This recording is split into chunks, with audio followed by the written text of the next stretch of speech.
Beleza, pessoal, sejam todos bem-vindos. Aula 01, Arquitetura de Sistemas Distribuídos. Faremos o uso desse slide aqui para conversarmos um pouco sobre a disciplina. Né? É aula 01, mas não significa que temos que passar por esses 37 slides hoje, né? Vamos fazer aulas mais curtas, menores, porque aí dá para a gente estar sempre com o entendimento bem fresquinho, né, sobre alguns tópicos aqui, ok? Então, eu já fiz o download desse arquivo PDF, já abri ele aqui, né, e ele vai estar aqui na tela de vocês nesse exato momento. Beleza, então, por que sistemas de computação paralela e distribuído? Então, hoje a gente vai ter uma visão, né, do porquê da gente estar trabalhando dessa forma. Aqui existem alguns tópicos, né? Sistemas de computadores sequenciais cada vez mais velozes. Aqui são algumas motivos, vamos dizer assim, do porquê utilizar a computação paralela e distribuída. Antes de iniciarmos, vamos entender o que seria o nome, né, dessa disciplina nossa aqui, do que ela se trata de fato, né? Ela é uma disciplina chamada Desenvolvimento de Sistemas Distribuídos, ok?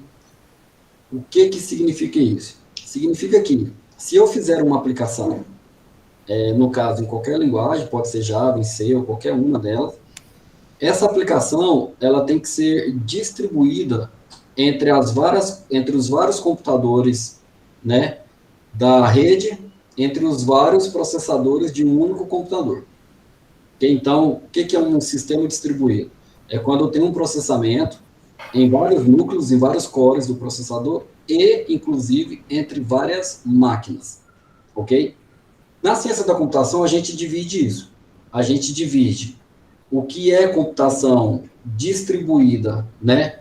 O que é computação quando é processado dentro dos vários núcleos, mas dentro de uma mesma máquina, e quando esse processamento ocorre em mais de um computador, em mais de um nó na rede.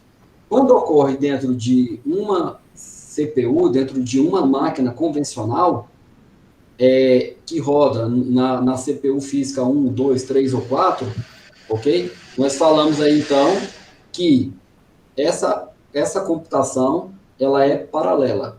Então, quando eu falo assim, a sua aplicação tem paralelismo, ok? Quando eu falo que se a aplicação tem paralelismo, significa que ela roda em vários processadores da sua máquina. Então, se eu abrir aqui nesse exato momento aqui o meu monitor de recurso, eu posso vir aqui, ó, em recurso. Essa máquina minha aqui, ela tem 8 processadores, né? Eu não sei quantos físicos e quantos lógicos, não vem ao caso. Então, a minha aplicação, ela tem que consumir recurso da CPU1, da CPU6, da 2, da 5, da 3, da 7, da 4, da 8. A aplicação, ela vai girando nesses processadores aí, ok? Mas dentro de uma mesma máquina. Isso daqui é computação o quê? Paralela. Então, o paralelismo dentro da computação, ela diz respeito a isso daqui, ok? O paralelismo, hoje, também diz respeito, dentro de uma mesma máquina, se ela é feita na CPU ou se ela é feita na GPU, ok? A GPU é a unidade de processamento gráfico, né? Graphics, né? O G aí é de Graphics, o P é de Processing, e o U de Unity, de unidade. Então, unidade de processamento gráfico. Então, o paralelismo hoje também envolve dizer se ela consegue, se sua aplicação consegue enviar um processo para que ele seja processado, né, dentro da placa de vídeo. Aí depois é recuperado o resultado desse processamento da placa de vídeo e aí continua normal na CPU. Então, tudo isso daqui é processamento o quê? Paralelo. Processamento distribuído é quando isso daqui acontece em mais de um computador, ok? Então, essa seria aí a nossa ideia de computação paralela e computação distribuída. Então, Quando ocorrer dentro de uma, duas, de vários CPUs dentro da mesma máquina, compartilhando o mesmo recurso de memória, você só tem uma memória. Você está compartilhando ela entre os vários processadores, você está compartilhando essa memória, né, entre as várias GPUs. Então, isso significa o quê? Isso significa que você está fazendo o uso da computação paralela. Quando eu tenho um compartilhamento de mais de uma memória, de uma área de memória, ok? Utilizando em outras máquinas, aí eu tenho essa computação conhecida como computação distribuída, ok? Então, essa seria aí um dos motivos, né, do qual fazer isso. Qual que é a vantagem disso? A vantagem é que você deixa as CPUs menos ociosa. Então, em um processamento, você ocupar só uma das CPUs, né, e essa CPU vermelhinha aqui, a CPU 1, vamos supor que ela estivesse muito ocupada e as outras estivessem ociosas, ou seja, à toa, então você está fazendo um mau uso do recurso. Isso é ruim porque gasta mais energia, o processador, nessa parte do núcleo, ele esquenta mais, então você não está aí tendo o entendimento da TI verde, então você vai precisar refrigerar mais o seu ambiente, etc. Além de demorar mais, porque se você faz só em uma CPU aqui, você está dentro de uma programação chamada sequencial.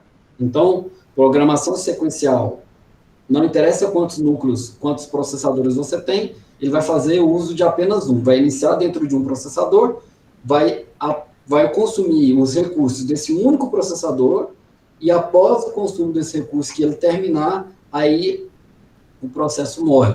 Computação paralela, eu uso vários desses CPUs. Computação distribuída, agora eu pego o uso de várias dessas CPUs e coloco isso em várias máquinas. Então, a primeira vantagem, obviamente, é o quê? O bom uso dos recursos computacionais que você está tendo ali. Segunda vantagem é que se você fizer isso, você vai ter um tempo menor de processamento. Então, uma atividade que poderia gastar 3 minutos, quando você joga ela aqui dentro desses vários núcleos aqui, ela pode gastar aí algo relacionado a segundos. E se você jogar dentro de uma computação distribuída, esses segundos pode cair para milésimos de segundo, dependendo do tipo que você fez essa programação. Nós vamos ver as nuances de cada um, nós vamos ver que existe limite para isso e etc. Mas, por enquanto, eu quero que vocês foquem nessa definição, porque essa definição é o que vocês precisam ter o entendimento da disciplina de computação, né, relacionado a sistemas distribuídos, ok? E aí, o que acontece? Dentro desse cenário, um outro motivo é, quando você tem uma aplicação que, além dela ser paralela, ela é distribuída, você consegue fazer a sua programação, o seu código-fonte ser escalável. O que é ser escalável? Vamos supor que você tem uma máquina, essa máquina está consumindo muito recurso. Você adiciona mais uma máquina, então agora você tem 2 máquinas. O processamento, então, agora vai ser dividido entre 2 computadores. E esse processamento sendo dividido entre 2 computadores, então você vai ficar com a aplicação mais rápida. Se amanhã os 2 computadores estão cheios e sempre trabalhando no limite, você coloca um terceiro computador, aí ele distribui. Você coloca um quarto computador, você coloca um quinto. Esse detalhe aqui de colocar vários computadores, de ir aumentando os recursos da máquina, nós chamamos isso de escalabilidade. Essa escalabilidade, ela tem uma escalabilidade horizontal e tem a definição da escalabilidade vertical. Entendeu? Mais para frente a gente vai entrar nesse detalhe da escalabilidade. Mas então, quando você faz ou pergunta para alguém, a sua aplicação ela é escalável? O que isso significa? Significa que eu posso, à medida do possível, aumentar computadores, servidores, em vez de apenas me preocupar em aumentar recursos de memória? Entendeu? Se a resposta for sim, você tem uma programação escalável, um código escalável. Mas se não, você não teria. Entendeu? Então, por mais que você faça, eu posso ir lá na minha máquina e aumentar a memória. Minha placa-mãe, sei lá, aqui tem 32 gigas de memória RAM, então ela aceita, sei lá, 256 gigas de RAM. Então, eu coloquei 64, depois a máquina começou a ter dificuldade, aumentei para 128, começou a ter dificuldade, Colocou 256. Começou a ter dificuldade, não tem mais para onde eu aumentar, a placa-mãe não resolve, eu vou ter que trocar o computador. Entendeu? Então, quando eu chego nesse limite, que eu tenho que trocar o computador e a aplicação não resolve, então quer dizer que minha aplicação não é escalável. Entendeu? Porque se ela fosse escalável, eu colocava mais computadores para poder ajudar neste processamento. Então, essa aqui seria a ideia, então, de eu estar trabalhando, né, de eu estar trabalhando com programação sequencial, paralela e distribuída. Então, para ficar um pouco mais claro isso, sei que pode parecer um pouco aí repetitivo, mas eu vou fazer um desenho aqui no nosso quadro para ver se a gente tenha uma noção aí de clareza do que eu acabei de falar aqui. Deixa eu só ver como é que eu faço para entrar aqui, código da reunião, rapidinho.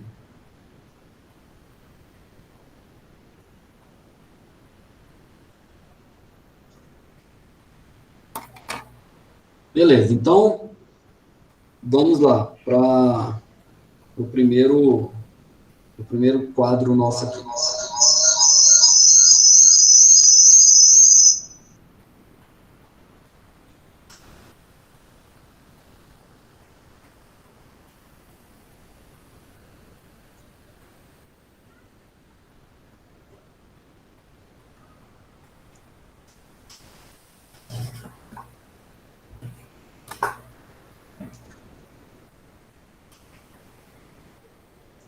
Então, vamos lá. Quais os tipos de computação que nós temos, então? Nós temos uma computação, vou trocar a cor da caneta aqui. Nós temos aqui, então, quais os tipos de computação? Se vocês recordam, mas computação é o ato de computar, é o ato de calcular, ok? Em cima desse ato de computar, de calcular, como que eu posso fazer ele? Eu posso fazer ele de maneira sequencial, ou seja, uma única CPU, beleza? Eu posso fazer ele de maneira, né, que eu acabei de apresentar aqui para vocês, que seria de paralela. Então, eu posso fazer o uso de N CPUs ou N, ou seja, várias GPUs, ok? Mas tudo isso daqui dentro de um mesmo PC, Personal Computer. E agora eu tenho, então, a computação distribuída, que eu posso pegar esse N cenários aqui e ter isso daqui para vários computadores. Então, eu teria isso daqui para vários computadores. Esse seria o cenário aqui dos estilos de computação. Então, alguém iria falar? Divan. O senhor está compartilhando outra tela ou o senhor só está compartilhando o monitoramento da CPU? Ué, eu compartilhei uma outra tela, não apareceu aí para vocês, não? Porque aqui para mim apareceu. Eu tô Pra vendo. mim tá Pra mim ok, apareceu. eu também tô vendo. Eu tô vendo normal, Divan.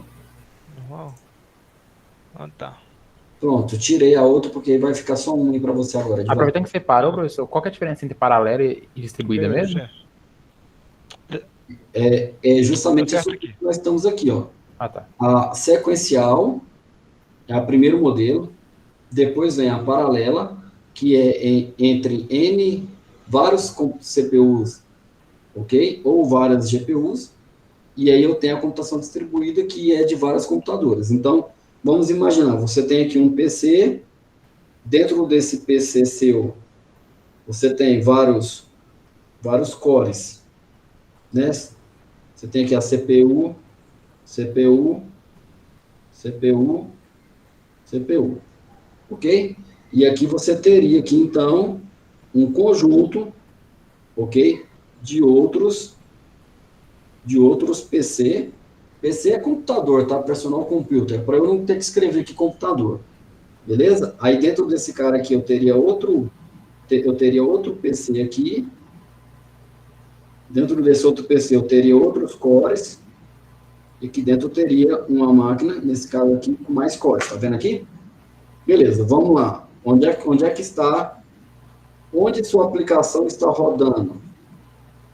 Se sua aplicação estiver rodando apenas aqui, você deu um start nele. Ele está rodando só nessa CPU aqui. Aí você foi lá, parou a aplicação, rodou de novo, ok? E ela, em vez de ir para essa CPU, ela veio para cá. Cada vez que você executa ela executa em um CPU diferente, ou não, ela pode até repetir, mas ela nunca utiliza mais de um. Se ela utilizar apenas um, ok? Na próxima vez ela executou aqui. Se ela utilizar apenas um, então quer dizer então que esse cara aqui, ela é o quê? Uma computação sequencial, correto? Certo. Beleza. Vamos supor que você faz uma outra computação e nessa outra computação ela faz o uso, ok? Desse cara aqui e ainda pega um pedacinho desse cara aqui. Aí o processamento acaba. Ela utilizou mais de um processador. Se ela utilizar mais de um processador ou de mais de um núcleo, ela é uma computação o quê? Paralela. Beleza. Terceiro cenário. Ela fez o uso, de alguma maneira, desse cara aqui, ok? Desse cara aqui e desse cara aqui. Continua processando. Ela utilizou tanto o PC 1 quanto o PC 2. E se tivesse mais PC, ela usaria o terceiro, o quarto, o quinto, enquanto tiver, ela vai usando. Depende do tamanho do problema que a gente está resolvendo com o ato de computar. Depende do tamanho do que você esteja processando. Se você estiver processando uma lista de 1000 registros, é rapidinho, mas de 100 milhões de registros, indo e voltando no banco de dados, pode demorar um pouco mais. Se ele fizer o uso, então, entendeu? De três caras desses daqui, nós falamos que a computação ela é distribuída. Ok? Então, nós vamos estudar esses aspectos aqui, do porquê sequencial, do porquê paralelo e do porquê distribuído. Do ponto de vista de ciência da computação. O Atlas. Só uma dúvida. Uma CPU contém CPU, é que eu não sei o nome mesmo, mas antigamente eu achava que era núcleo. Um CPU continha núcleo, mas uma CPU contém pequenas CPUs lá dentro? Esse é o nome certo lá? Isso, eu estou entendendo que vocês ainda recordam da aula de arquitetura de computadores. Aí, então, agora eu vou voltar para você. Olha só. Voltando, que não tem problema nenhum, tá, Atlas? Beleza. Arquitetura de computadores. Você tem uma placa-mãe. Essa placa-mãe, ela tem um processador e ela tem os bancos de memória aqui. Então, aqui ela tem um processador, banco de memória.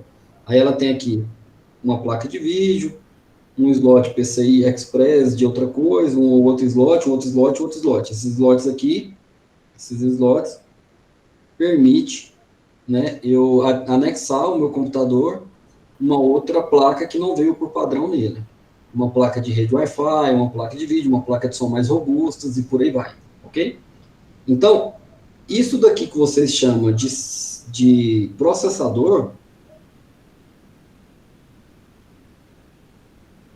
esse nome está errado. Na verdade, ele se chama Unidade Central de Processamento. Unidade Central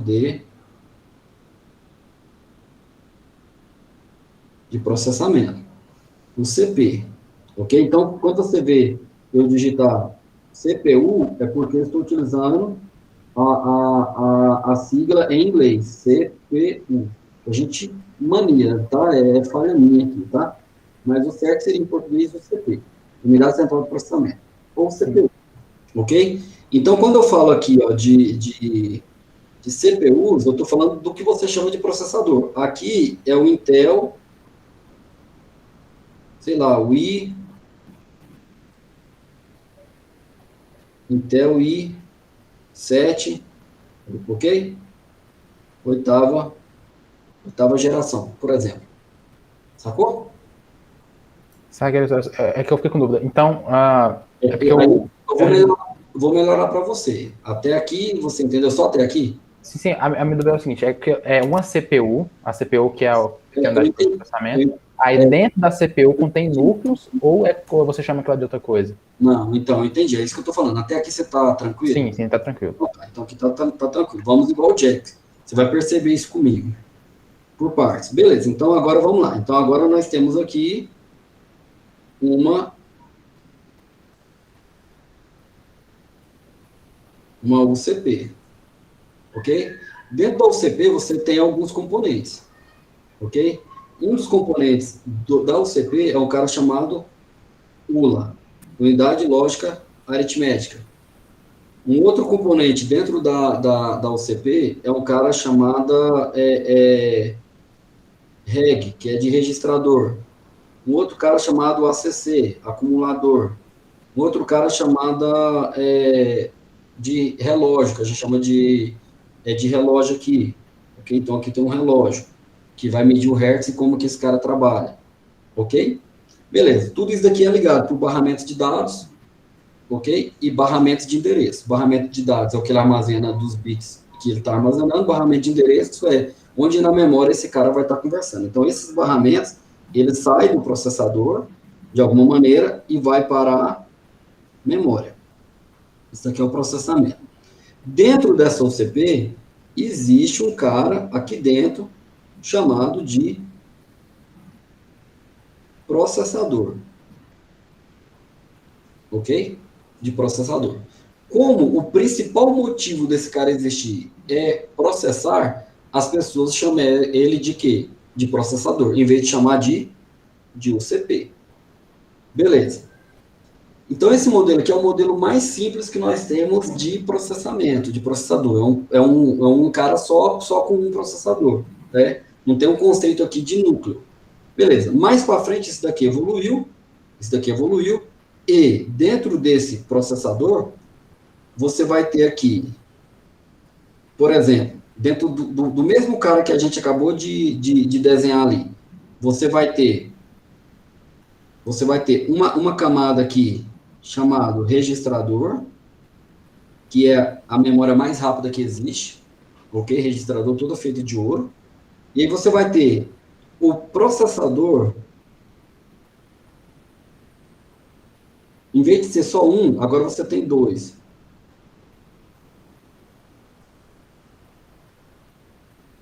Aqui é processador mesmo, tá? O nome. E envolto desse cara, existe ainda os outros componentes. Ainda tem aqui o relógio, ainda tem aqui o acumulador, tem aqui, do lado aqui, as memórias do tipo nível 2, nível 3, chamado cache, entendeu? Tem aqui ainda a unidade lógica aritmética, certinho? Então, você tem uma UCP mais elaboradas aqui. Você tem uma UCP com 4 processadores físicos. Então, quando você for lá nas propriedades do Windows, lá, aqui você vê só um core, só um processador. Aqui você vê 4 processadores. Beleza? Então, agora vamos para a terceira evolução, onde entrou o conceito de core e de threads, entendeu? O que acontece? Se esse processador ele for fisicamente, a gente chama ele de cores, entendeu? De núcleos físicos. Ok? Então, esse processador aqui, ele passou na próxima geração, onde nós chamávamos de processador, vou pôr na próxima tela. Na próxima geração, onde nós chamávamos de processador, todo mundo agora chama de core. Entendeu? E esse core, ele também pode ser chamado de núcleo. ok? E esse core, ele divide em dois caras. Ele divide em núcleo físico e núcleo lógico, virtual.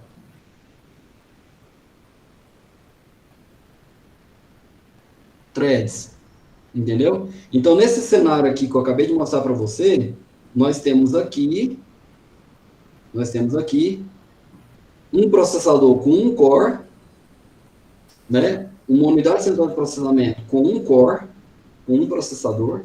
Nós, nesse cenário, nós temos uma unidade central de processamento com 4 cores, ou seja, 4 processadores, todos eles de maneira física. Você pode ir lá e pôr o dedo, pegar, entendeu? Ele é realmente físico. A microtecnologia foi lá e fez ele. Fisicamente ele existe. E aí nasceu, né, no antigo Pentium 4, o conceito de núcleo virtual, né, então, o que acontece? Nós vamos ter aqui, então, do mesmo jeito lá que eu desenhei para vocês. Você vai ter aqui, sei lá, 4 processadores que possuem memórias. Aqui estão a cache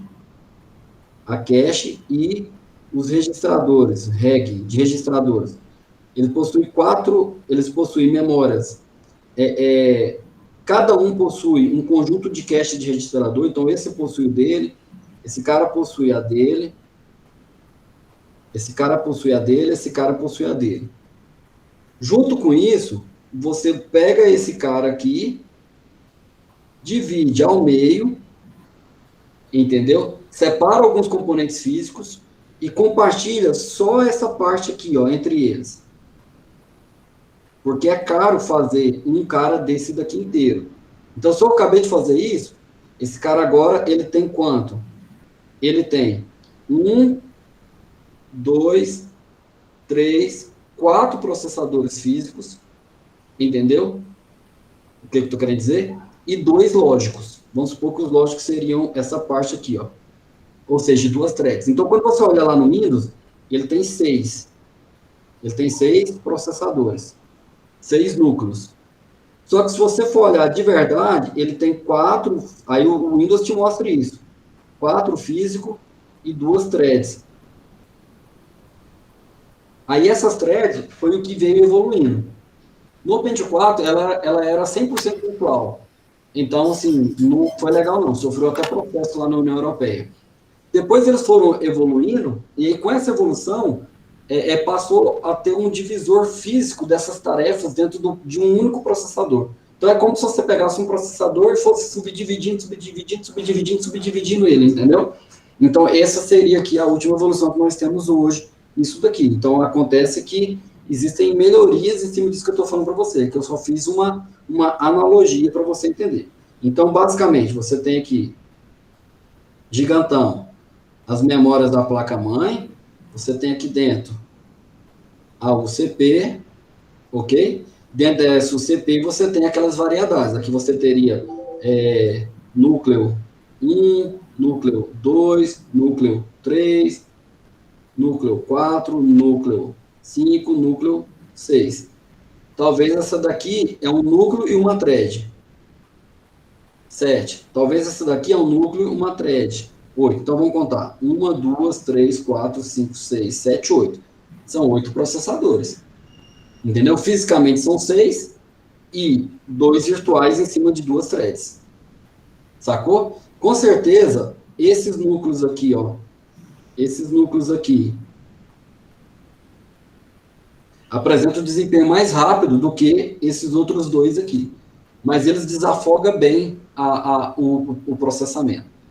Entendeu? Então, quando você pega uma máquina dessa, igual a minha aqui, vamos pegar aqui só para vocês terem um exemplo. Não precisa ser a minha, não. Vamos pegar na internet. Se na internet eu fizer isso daqui, eu vou pesquisar por aqui, que fica até mais fácil. Aqui, ó.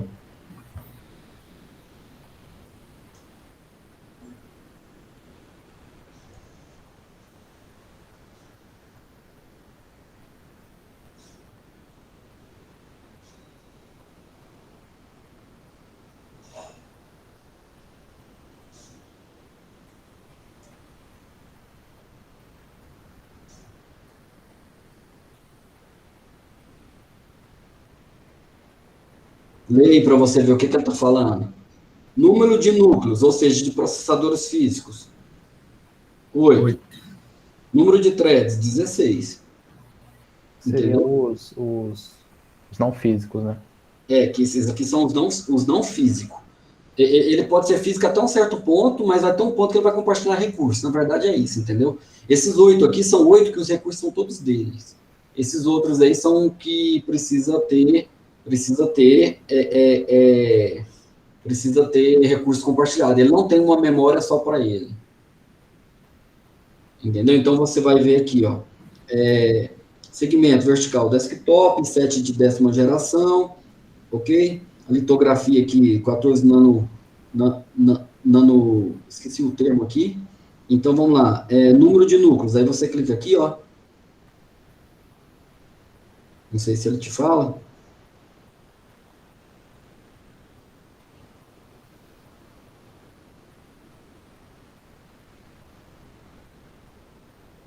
Núcleo é um termo de hardware, ou seja, aquilo que a gente chuta, né, que você pode pegar, que descreve o número de unidades de processamento central, UCP, entendeu? A Alice falava isso aí, o professor. A Alice falava O número de UCPs independentes em um único componente de computação, matriz ou chip.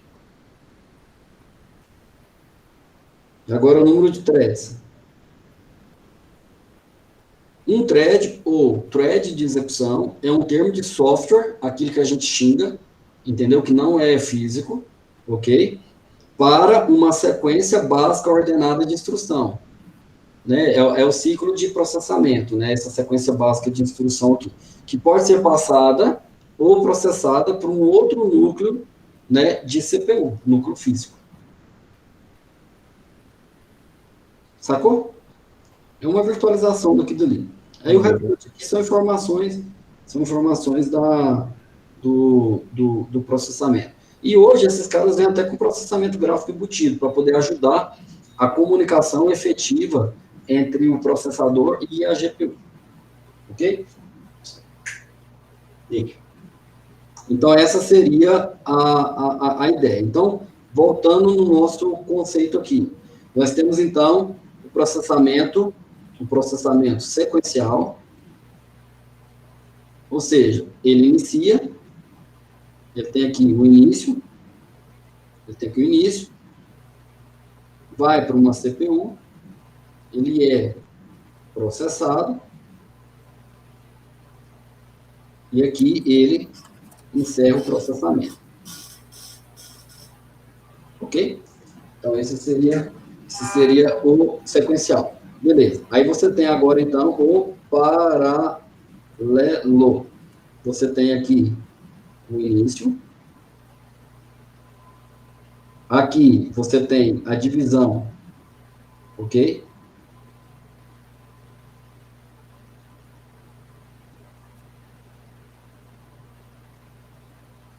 Quais CPUs? E aqui ele poderia, então, ir para a CPU 1, uma parte para a CPU 2, uma parte para a CPU 3, ok? Esse processo aqui, então, ele vai ser recebido por um barramento aqui, ok? Vai ser feito aqui um join, vai juntar esse cara aqui, ok? Vai juntar o resultado do processamento, e isso daqui vai para o final do processamento. Ok? Então, para você paralelizar o seu código, esse gap aqui, ó, de quebrar o processo, o que você está processando em mais de uma CPU. Ok? Então, aqui você tem um tempo. Você tem aqui o T0. Você tem aqui o T1, tempo 1. Então, se você somar o tempo 0, mais o fato de juntar com o T1, entendeu? Mais o que gasta no T2, no T3 e no T4, se você somar isso aqui tudo, ele vai te dar um tempo. Esse tempo tem que ser menor, entendeu? Então, o tempo o tempo paralelo. Então, aqui, ó, o tempo paralelo tem que ser menor que o tempo sequencial. Entendeu? Isso daqui tem que compensar. Entendeu? Tem que compensar. Então, o que que isso significa? Você vai fazer um processamento de algo muito pequeno e insignificante. O tempo que ele vai gastar dividindo entre vários núcleos, processando entre o núcleo 1, núcleo 2 e núcleo 3, depois juntando o resultado disso, para depois te apresentar uma resposta, talvez seja mais demorado do que se ele fizesse o processo totalmente sequencial, que seria aqui apenas o T0. Ok?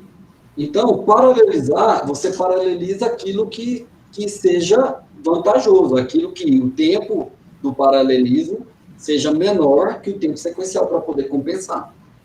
Entendeu? Então, essa seria a ideia do porquê paralelizar.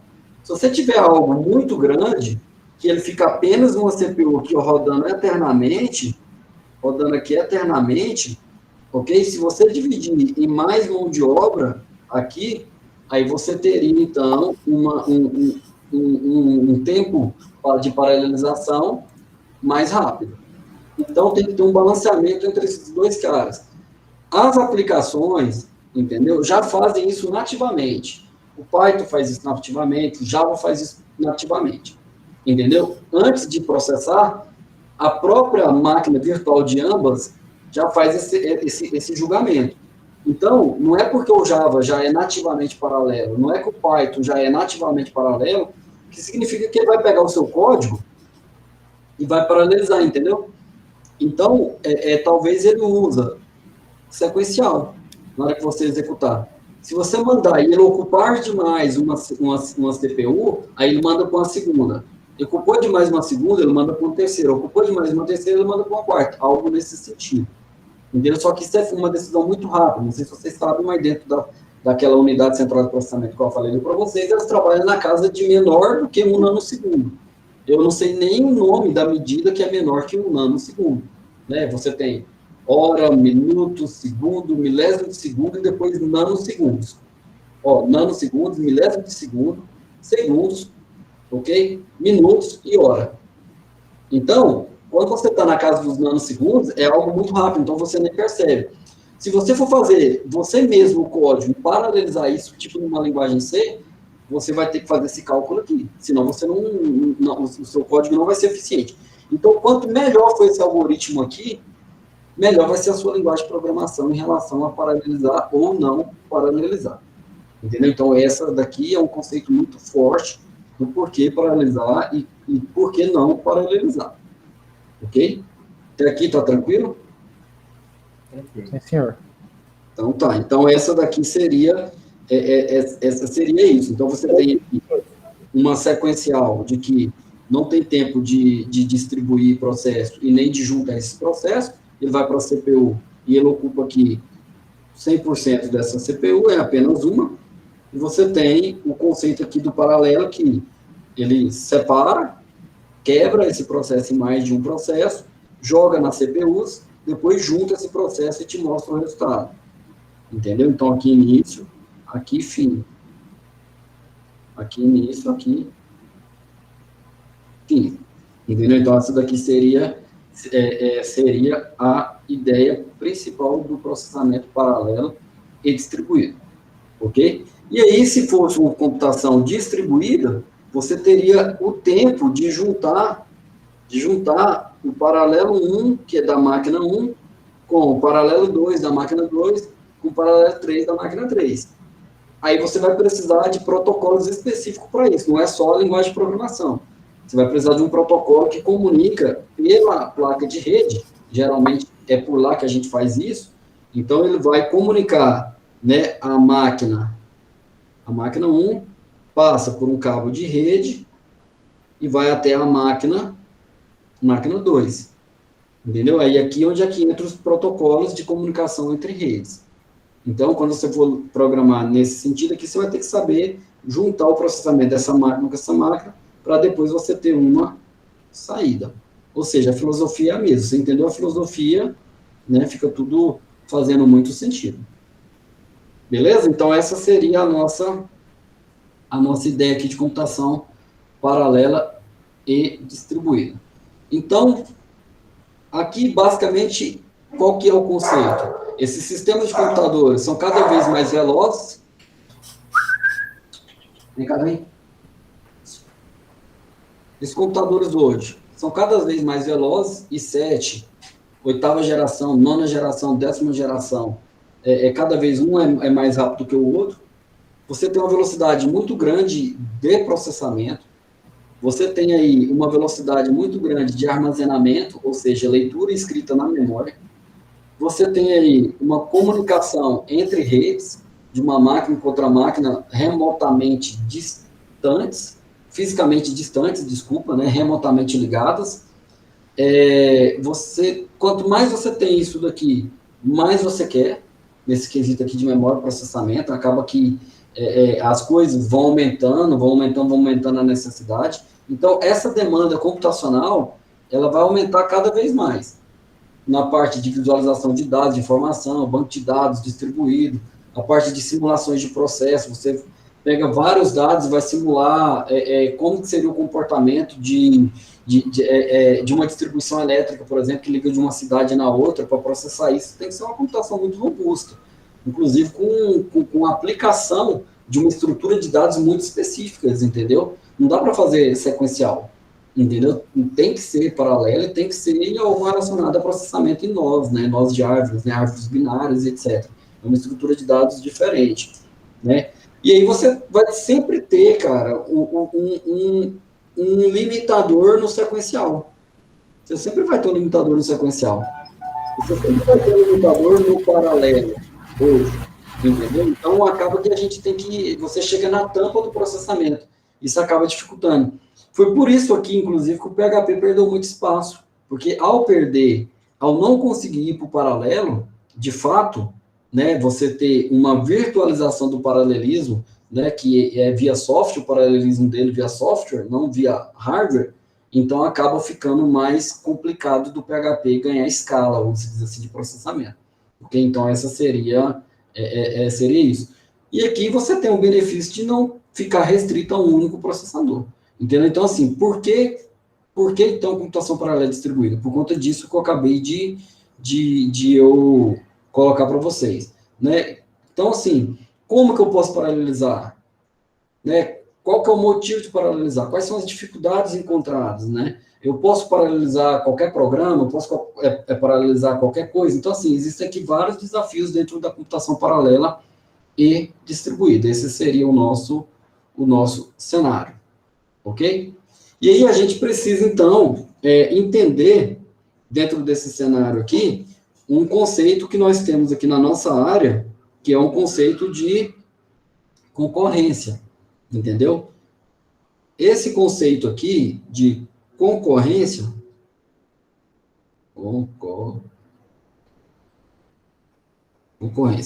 esse conceito aqui é um termo muito geral, entendeu? Quando você tem, vamos supor, você tem aqui um processo, ou seja, uma atividade,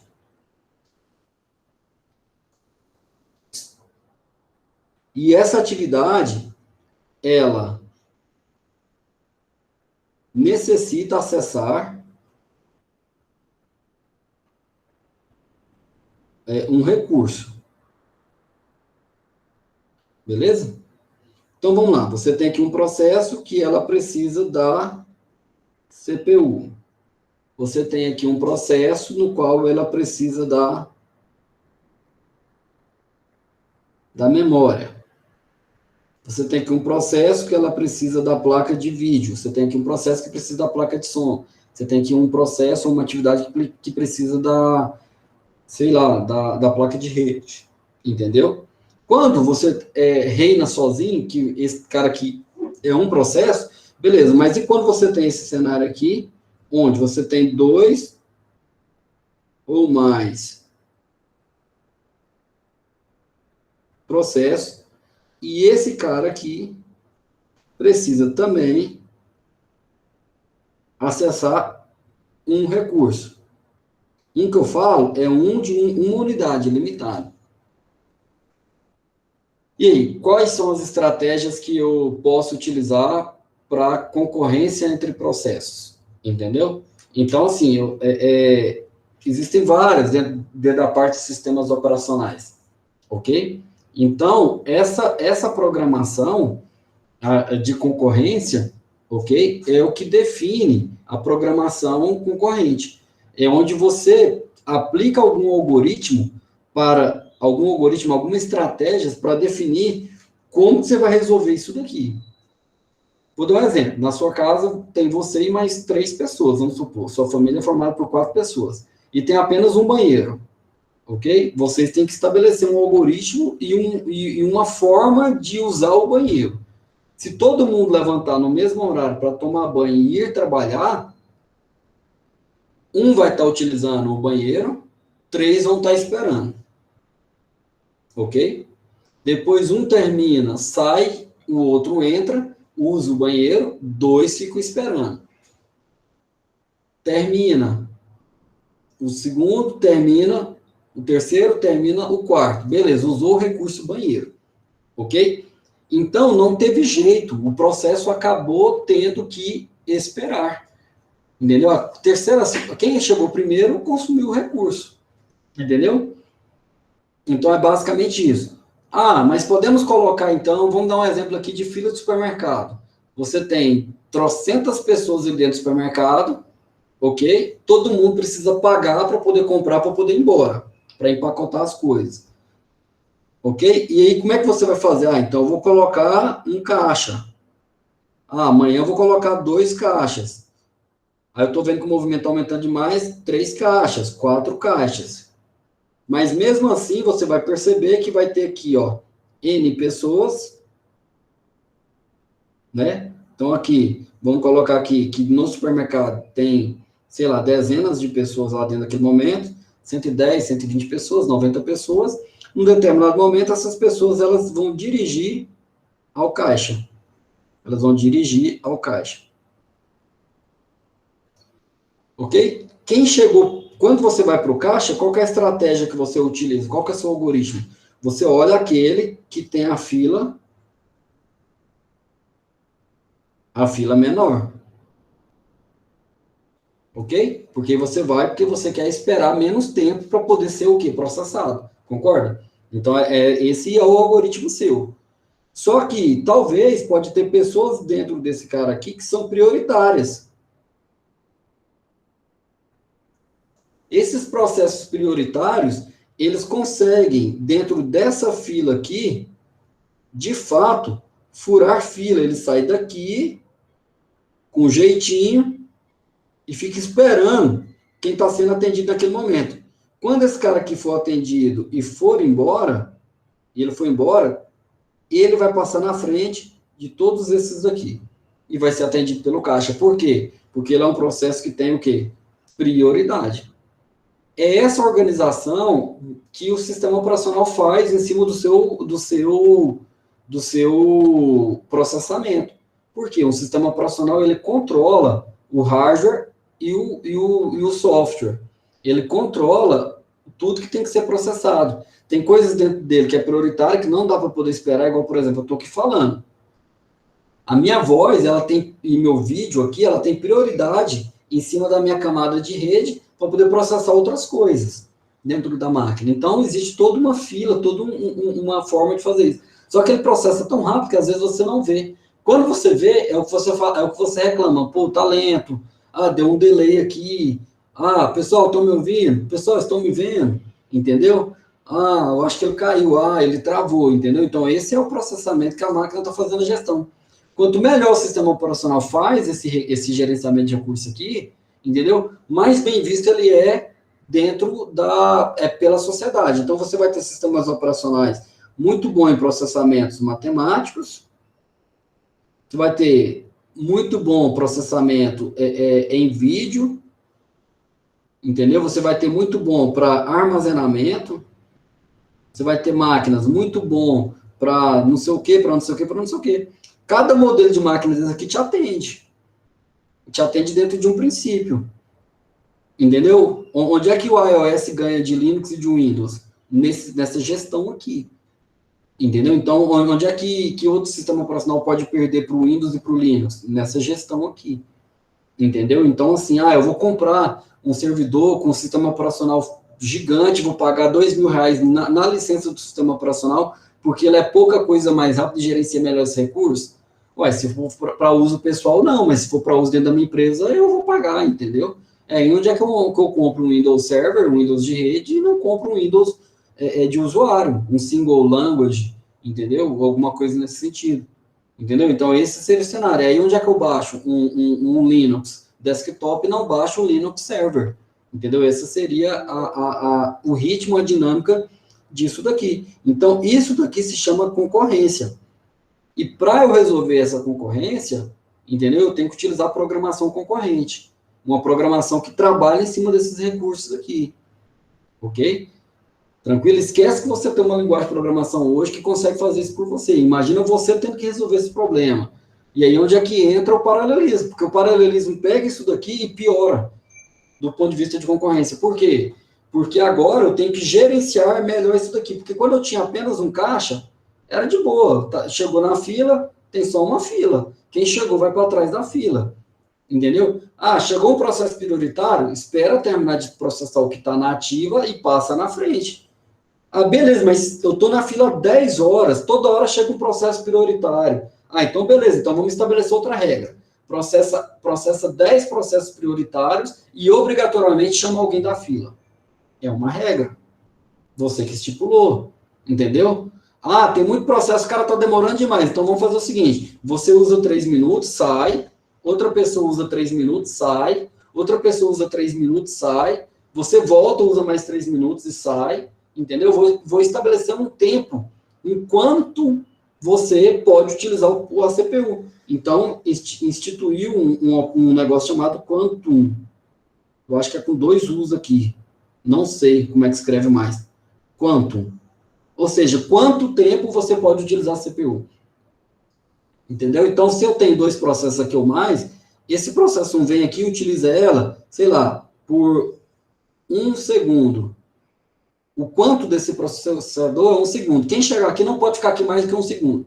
Ele vem aqui, processa 1 segundo, para, interrompe, processa mais 1 segundo, para, interrompe, processa outro processo mais 1 segundo, para, interrompe, e você vai enfileirando, você vai girando, né? Você vai aqui mexendo o doce, entendeu? Para ele não endurecer antes da hora.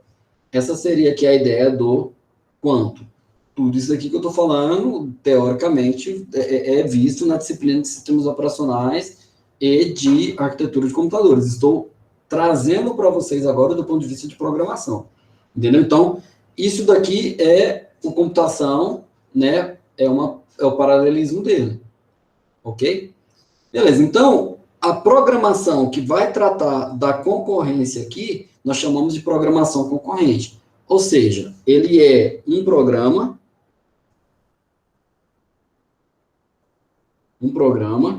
concorrente, é um conjunto de outros programas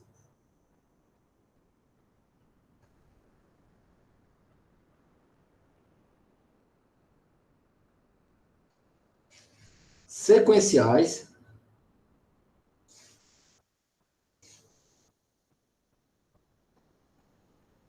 ordinários, ok? Esses ordinários é porque você pode colocar ele em ordem, tá?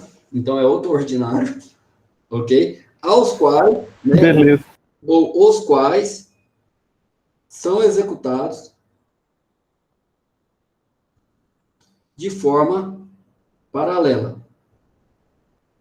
Ou seja, sei que escrevi difícil aqui, mas é só para ter uma definição. Ou seja, você esquece que você tem uma linguagem de programação que te ajuda nisso, esquece que você tem uma programação orientada a objetos que te ajuda nisso. Vamos imaginar você com um problema. Você vai lá, faz um código gigante que possui isso daqui. E você tem aqui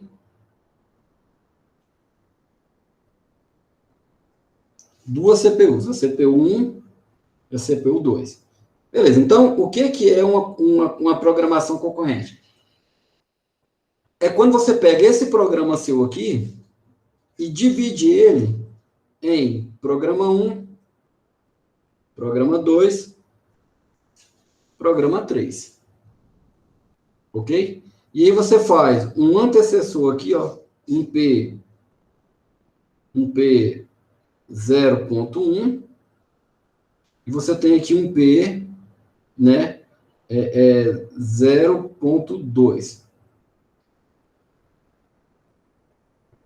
Esse P0.1, o único objetivo dele é vir aqui e dizer que esses 4 linhas aqui faz parte do P1, ele ligou aqui.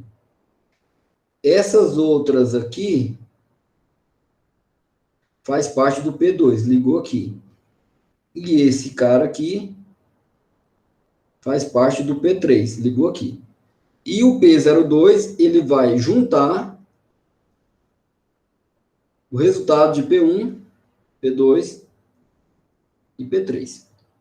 Então, você vai... Aí o seu programa é um conjunto, então, de vários outros programas, ok? Que vai ter uma sequência. Então, ele vai executar a linha 1, a linha 2, a linha 3.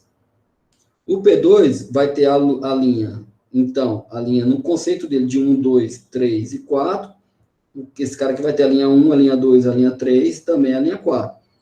Aí o P01 vai falar para a CPU o seguinte: olha, executa o P1, executa o P3 e executa o P2, nessa ordem. Aí ele vai vir aqui e vai mandar o P1 para cá e vai mandar o P3. Terminou, esses caras saem do processamento.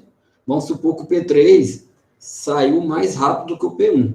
Aí o P2 entra. Aí o P1 sai, passa um pouquinho, o P2 sai. Aí esse outro processo junta esses caras aqui. Entendeu? Então, a programação concorrente é pensar nisso. É você separar o seu código, entendeu? Em vários pedaços, em vários outros programas.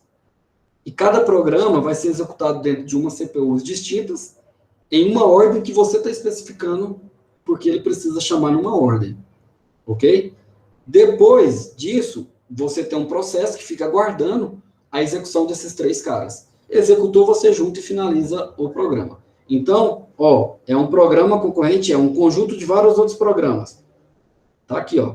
P1, P2, P3. Que são sequenciais. Ok? Não interessa o quão orientação a objetos do seu programa é. Sempre ele vai ler de cima para baixo, entendeu? Primeira linha, segunda linha, terceira linha, quarta linha, quinta linha. Às vezes ele faz tão rápido isso, que você pode fazer isso várias vezes com vários outros programas, que é a tal da orientação a objetos, que te ajuda a fazer isso. Entendeu? E aí ele tem que ser processado lá na CPU. Essa é a concorrência. É isso aqui que você tem que gerenciar. Entendeu? Então, o paralelismo é o uso simultâneo desses 2 caras aqui, ó, dos 2 núcleos, que vai resolver esse problema aqui. Aqui eu tenho um problema gigante, entendeu? Aqui eu tenho um cara chamado problema. Eu dividi a solução desse problema em 3 partes de código, ok? Nessas 3 partes de código é o que eu vou estar executando aqui. E isso é o que está aqui. Então, para ser paralelizável, quais são as regras? Regra número 1, esse código precisa ser quebrado. Esse código ele precisa poder ser quebrado. Se você não consegue quebrar ele em mais de um programa, esse código seu ele não pode ser paralelizado. Entendeu? Sabe aquelas coisas que você faz sozinho, que não tem jeito de delegar, que não tem jeito? Isso daí é não paralelizável. Isso daí é você que tem que fazer. Entendeu? Então, qual que é a primeira regra? O programa, ele deve, entendeu? Deve ser possível quebrar ele em várias outras partes. Por que ele deve ser possível quebrar em várias outras partes? Obviamente porque se eu posso quebrar ele em várias outras partes, eu posso fazer a execução dele em locais distintos. Ok? Segunda regra, eu tenho que ter a possibilidade de executar múltiplas instruções computacionais a qualquer momento. Eu não tenho que executar na ordem. Ok? O programa ele tem uma sequência de execução. mas eu posso executar o P1, posso executar o P3, depois eu posso executar o P2. Depois eu junto. Entendeu? Então, deve ser possível eu executar ele de maneira não síncrona. Entendeu? De não sequencial, não ao mesmo tempo. Entendeu? Eu executo o P1, guardo e espero. Terminou o P2, guardo e espero. Terminou o P3, guardo e espero. Nessa ordem P1, P2, P3, não. Eu posso executar primeiro o P3, depois o P1, depois o P2. Não tem uma ordem. Ok? Segundo, a terceira regra isso tem que valer a pena. Isso daqui tem que ser mais rápido do que se eu estivesse executando de maneira o quê? Sequenciais. Então, essas são as 3 principais regras. Eu tenho que poder quebrar o meu programa em vários programas. Quando eu quebrar esse programa em vários programas, eu tenho que poder processar esses caras em vários núcleos, em vários processadores, desde que eu não tenha que obedecer nenhuma ordem para executar esse cara. E a terceira regra isso daqui tem que valer a pena. Tem que ser mais rápido que no sequencial. Senão, não compensa quebrar, paralelizar e depois juntar. Ok? Então, essa seria a nossa ideia aqui. Então, quando eu estou definindo um problema, eu tenho que pensar em alguns conceitos. Estou resolvendo um problema, eu tenho que estabelecer uma solução, pensar no algoritmo que resolve ele. Depois, eu tenho que pensar nos recursos computacionais que eu tenho, que devem ser utilizados de maneiras independentes. Depois, eu tenho que pensar, e se eu aumentar a minha capacidade de desempenho de processador e de memória, o que vai acontecer com esse problema? Entendeu? E quarto, eu tenho que fazer com que os usuários e computadores trabalhem nesse espírito de colaboração. Né? Se o processador o processamento paralelo, eu tenho que fazer com que o computador colabore com isso daí. Entendeu? Vamos imaginar um editor de texto online que faz trabalho colaborativo que permite você inserir no mesmo papel informações ao mesmo tempo entre 2, 3, 4 usuários. É um exemplo fortíssimo de computação paralela e distribuída. Tem uma parte do código que está na sua máquina, no seu browser do lado de cá, tem um cara no meio juntando esse processamento quebrado, e tem uma parte do lado de lá que está na máquina do seu colega. Eu e você que estamos editando online, temos que saber que eu não posso ir lá no meio da sua frase e começar a digitar lá dentro, senão vai ficar o quê? Bagunçado. A gente entra num acordo. Você digita na parte de cima, eu digito na parte de baixo. Quando eu ver você digitando um parágrafo, eu vou digitar no próximo. Entendeu? E a própria máquina, ela te ajuda a ir fazendo isso. Por isso que tem que ter esse espírito aí de colaboração. Ok? Ficou claro em relação a isso? Tá tranquilo, Sussa? Tranquilo, professor. Beleza, então, o que paralelizar? Eu vou paralelizar aquilo que tem realmente necessidade. Coisas pesadas, coisas que exigem muito da arquitetura de hardware, coisas que exigem muito do sistema operacional, entendeu? Coisas que exigem uma aplicação melhor. Então, isso são as coisas que a gente paraleliza. Ok? Então, vamos encerrar por aqui, que eu estou já com sede. Vou interromper a gravação e a gente abre para as perguntas.